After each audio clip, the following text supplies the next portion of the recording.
My name's Stuart McGiven and I'm the project manager of the North East Automotive Alliance.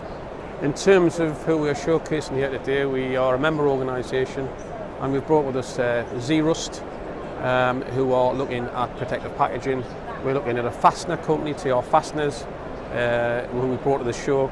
We've also got this piece of equipment on my left, which is basically the power of gravity to replenish stock control to production lines, and we've also got representatives from Sunderland Council who are supporting it. So it's a group activity, we are a cluster, and we're trying to bring this all together for the benefit of our members. Also to try and get some intelligence about what's going on in the industry.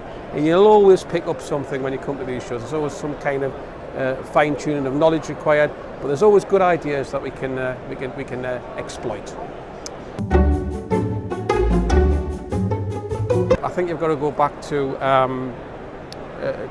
a simple construct, and that is, what is Industry 4.0?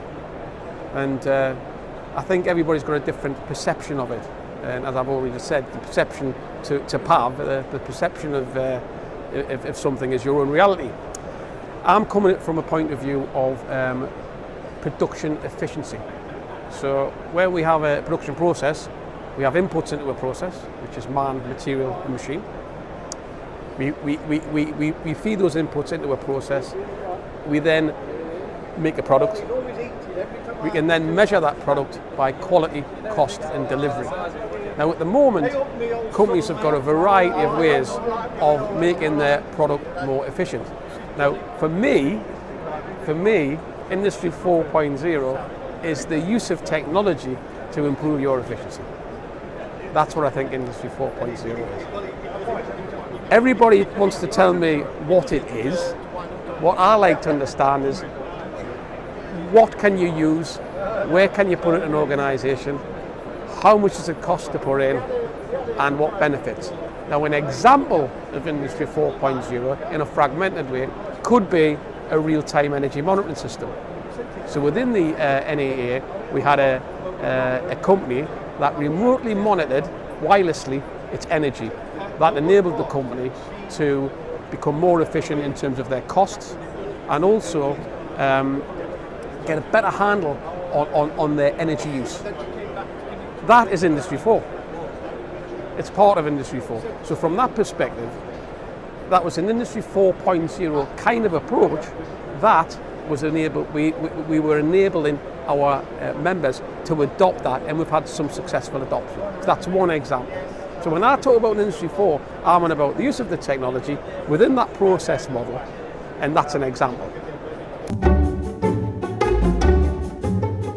Well, that's an interesting question, because you've got to understand what it is to you.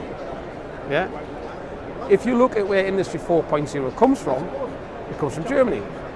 Germany have the infrastructure, they make the machines, and they make the cars, and they can join everything together with their high-tech companies that they have. We in the UK, it's a different kind of approach. We have machines that are predominantly made not in the UK with foreign investment, and it's a bit disconnected. So we've got to actually say to ourselves individually, how can technology improve the inputs to my process? How can technology improve the process? And how can technology gather the data from the quality, cost and delivery to enable us to become more efficient? And that's basically what I would say in terms of what each company needs to think about. And it's case by case. So for example, a small company might have a small project that they might want to digitalize, or they might want to go online with, or for example, they might want some real-time condition monitoring. It's all use of technology to improve the process. Somebody else might say, I'm going to go for an Industry 4.0 approach. I'm going to look at all aspects of our organisation, and I'm going to test each individual part of our process to say, can this be made more efficient with technology? And that's my approach. Can I just stress that everything I've said there is my own opinion. Thanks very much.